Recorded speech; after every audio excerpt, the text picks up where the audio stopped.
this is Aaron Myers of the Everyday Language Learner, and this is the Everyday Language Learner interview series. And today I'm joined by Jana Fadness. Jana is a world traveler, a self-proclaimed language nerd, an artist, a musician, a writer, and that last role, the voice behind her blog, Adventures of the Directionally Challenged. Jana, thanks for being with me today. Yeah, thanks for having me. Yeah. I'd love to start with just this. The first question I have is, can you start just by telling us a little bit about your own language learning journey? You know, how did you begin learning languages, and where has that taken you? Okay, well, I'll try to give you the brief version. I've always been really interested in everything to do with languages. It's just kind of been a natural interest for me. Pretty much ever since I could remember, even when I was a kid, I was always interested in learning how to spell and how to read and things like that. And when I was about 13 years old, I started to learn Japanese because, well, for a few different reasons. I had a teacher in the 6th grade of elementary school who knew a lot about Japan and taught us a lot of interesting things about it, and so that kind of sparked my interest in it. And then I also was interested in Japanese anime, like animation. Right. And so I thought, you know, it might be kind of fun to learn some Japanese, and so I pretty much just went on the internet and searched for learn Japanese, and I found you know, this website that had some free Japanese lessons and started teaching myself. And before I knew it, I was just kind of hooked and just became really obsessed with learning Japanese. And so I kept teaching myself Japanese for several years. And in the meantime, I also started to learn French in high school. I took French classes because, well, my high school didn't offer Japanese. They just had French and Spanish. So I took French, and when I went to college, I majored in Asian studies, also continued to study French and Japanese, and I also started to learn Mandarin Chinese, and went to study in Beijing, China for a semester. And then after I graduated, I went to Taiwan, where I lived and taught English for a year. And then I lived in Japan for 3 years, also teaching English. And I lived in France for 10 months as an au pair, which is basically like a nanny, living with a local family and helping watch kids and things like that. So wow, that's great. That's basically it. Any other languages? Yeah, there are a few other languages in there. I've also studied some Spanish and Russian. Sure. I can speak those on a basic level, sure. But yeah, Japanese and French are the ones I know the best. That's great. Now, you've learned, one of the things I enjoy about your story is that you've learned languages both kind of from your own, you know, setting of in America for you, mm-hmm. and also living abroad. Yeah. And in the country, the language. What are some of the challenges and kind of the benefits of each of those that you've found and experienced? Mm-hmm. Well, it's probably not what people would expect, but I've actually found that the challenges, both living in the country and being in your own country, are really similar. Because, you know, even if you're in the country where the language is spoken, it's really easy, especially if you're an English speaker, because English is such a popular mm-hmm. language around the world, and there are so many people who speak English. It's really easy to just, you know, get caught in kind of an English bubble and, you know, end up speaking English all the time. Right. And, you know, even if you're not speaking English all the time, the thing is that you really don't need to know that much of the local language just to get by in the country. Right. You know, so if you are able to understand, you know, the price of things at the grocery store, and you can, you know, ask for directions, you know, that's pretty much enough to get you by. You don't really need to have that high of a level in the language. And so if you want to get really good at it, you really have to make an effort. And it's not just, you know, that by being in the country, you're automatically going to absorb the language. You have to consciously try to, you know, be constantly using the language and surrounding yourself with it. And that's really the same, both being in the country and out of the country. You know, it might be a little more challenging if you're not in the country. You have to make a little more effort, but it's really, you know, it's not that much difference. But, you know, there are certain things that you can get from living in the country that you can't get otherwise. You know, just like the everyday things that people living in the country are familiar with, like, you know, certain kinds of fruits or vegetables that only grow there, and sure. the specific customs that they have in their everyday lives, those things are really a part of the culture and a part of the language as well.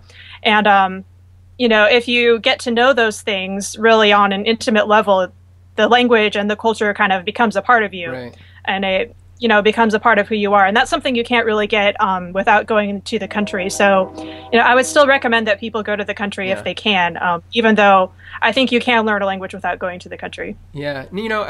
I've often that, especially since we have had the internet, immersion has really become a decision that you have to make, whether you're there or here. Because I always hear that, like, oh, the best way to learn language is to move to the country and immerse yourself. And you just hit on such an important point that it's like immersion, whether you're there or here, is still a decision you have to make, especially, with so much English everywhere. And so that's really, it's good. And it's a good for more people for people to be aware of that, that you don't have to move to a country to learn the language. You can at least get a good foundation before you go. So especially with the internet, as you said, you can kind of immerse yourself in the language without leaving your house, pretty much. So, which probably creates a whole host of other issues, but that's true. What's one of the, as you've gotten into learning language and you've studied a lot of languages now, what's kind of one of the bigger surprises you've encountered on that journey, I guess? Well, this is going to sound kind of funny, but honestly, one of the thing that's surprising to me is that, not everyone is as excited about learning languages as I am. I've just always found languages so fascinating, and, I can't really comprehend why people wouldn't find it interesting. But it's kind of an unusual thing to be so interested in languages. So yeah. Well, I think that's one of the cool things about, again, the internet, is that where it used to be, if you were interested in language like that, you were kind of your own person out on an island all by yourself. And now you can connect with this really robust community of other language learners and find support and encouragement that way. So it's pretty cool. Now, you've written that you're an introvert.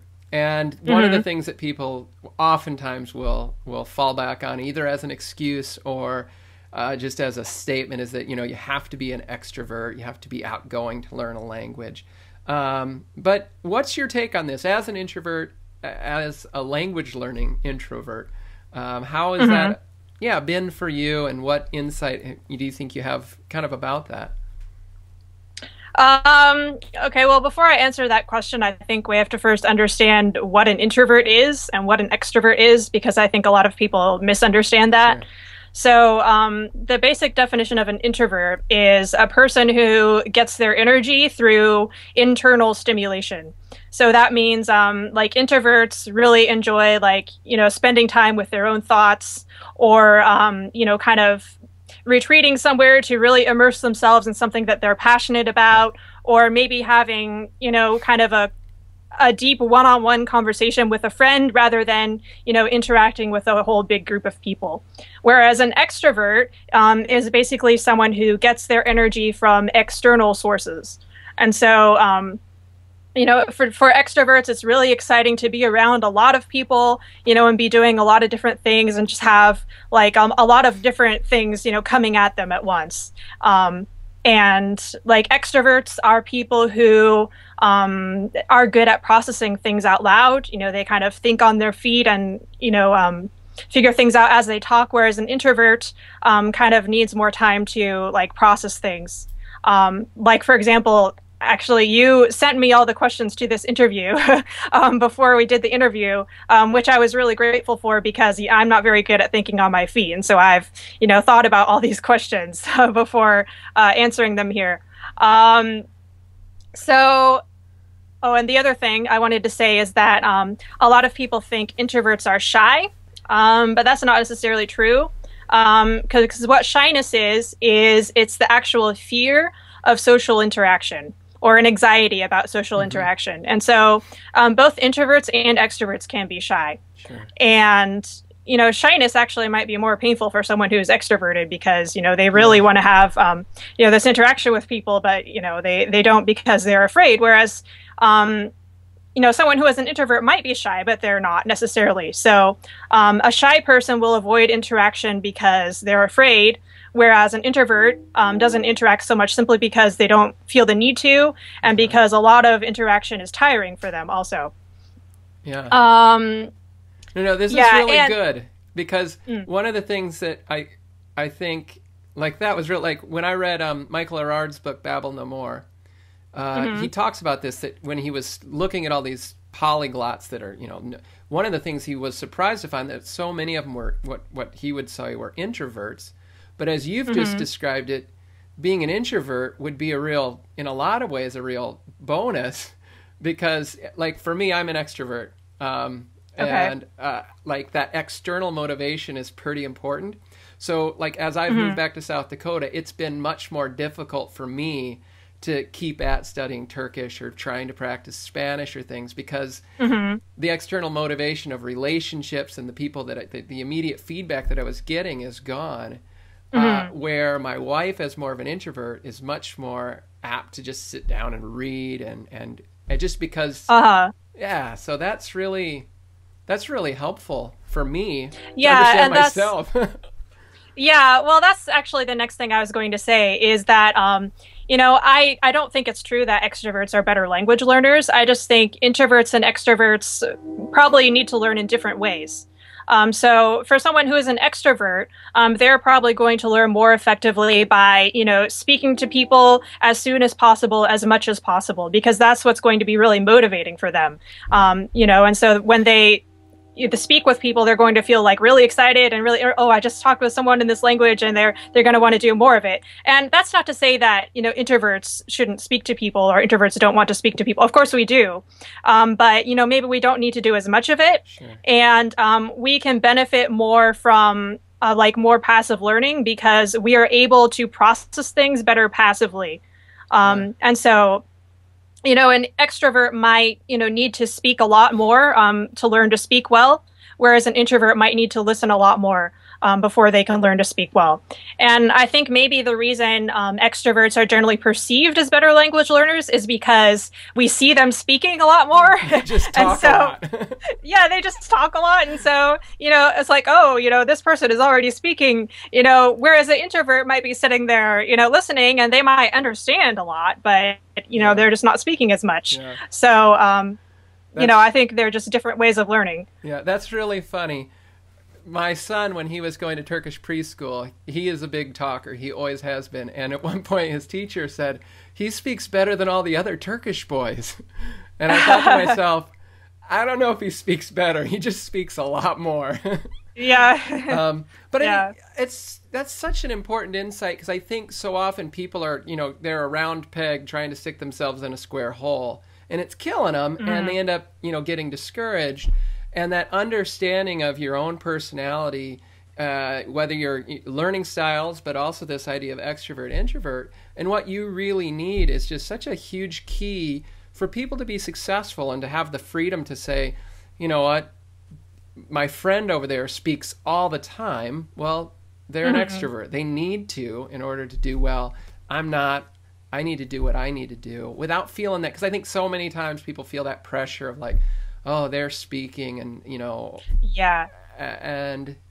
then just to understand that, I coach with a number of people overseas, and there's this one couple they talking to them on the internet, and they had just come in from like 2 hours out in their neighborhood with the community. Their kids were out playing, and the husband sat down and was just like, just drained. He was just like, I've got to go to bed.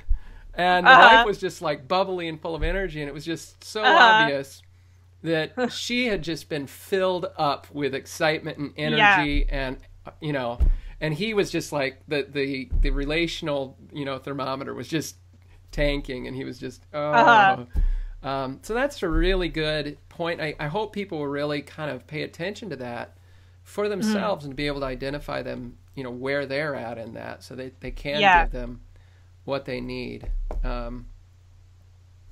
Cool. That's very good. All right. Next question. I know that you make music. It sounds like it's a bit of a family affair. Kind of, yeah. Yeah, Eh, my dad's a musician right. and owns a recording studio, Okay. so Okay. So you yeah. wrote this song, and it's called "Seize the Day," and it's Uh-huh. online, and I can put a link to it in the post. I'll try to remember to do that. But it begins with this line: "As your journey carries on, you will find that you regret." Let me start over. As your journey carries on, you will find what you regret the most is all the things you never tried. If you always take the safest way, you'll never feel like you're alive.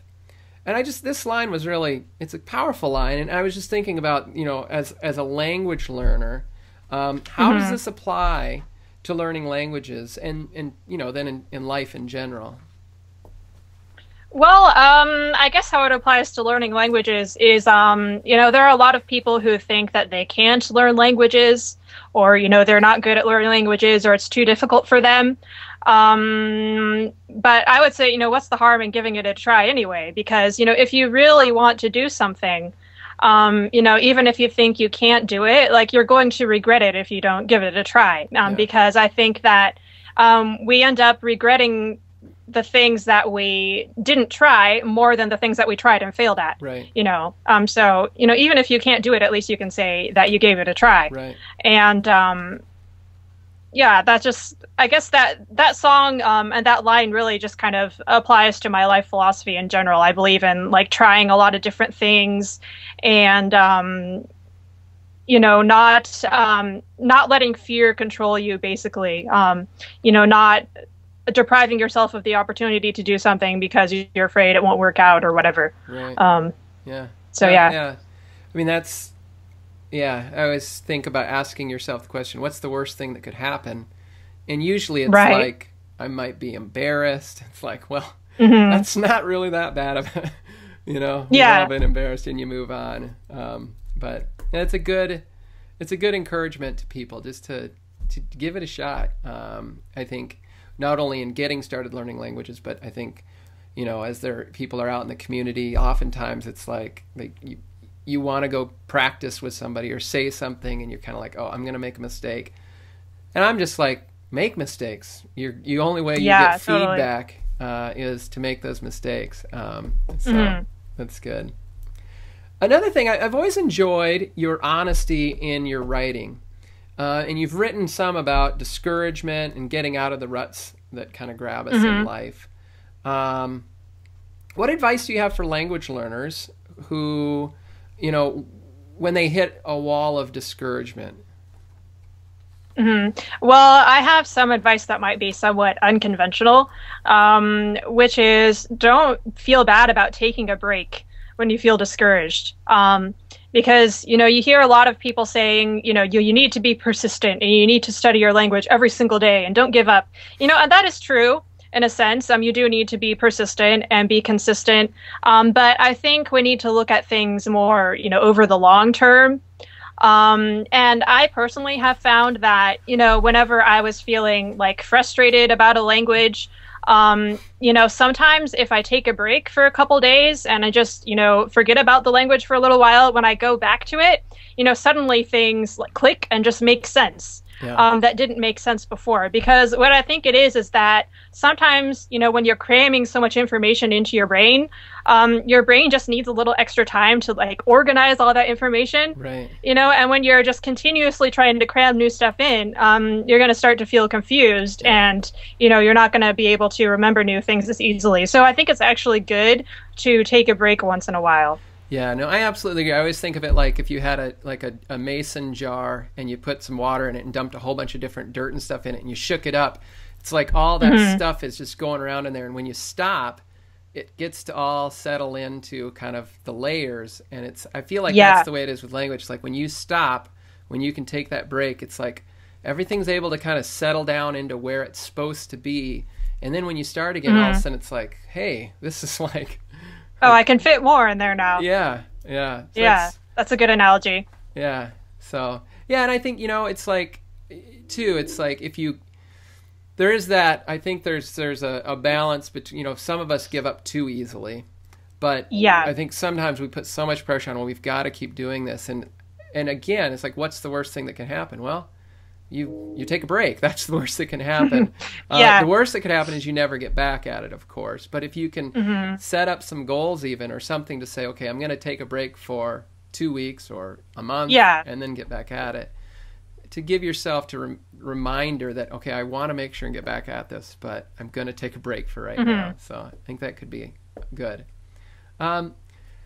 What is your or has been your go-to resource when you begin to learn a new language or refresh an old one?